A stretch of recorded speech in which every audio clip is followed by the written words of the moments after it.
AIM is a huge help in managing one of the main risks of supply chain management, the problem of running out of the stock that you need. That's obviously bad if you're unable to sell to a customer, but it's worse if you're a manufacturer and can't complete a production run because you're short one part.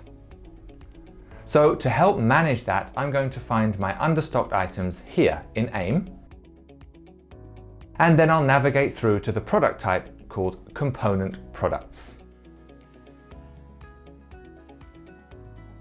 That's now showing me any product that's part of an assembly and which I currently don't hold enough of.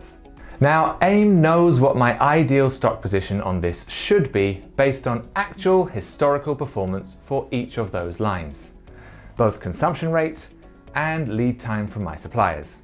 So now I can calculate what my new higher minimum stock level should be. And when I submit those new levels, I'll be able to use Unleashed's simple purchasing features to get my stock levels back up to where they should be, and keep them there.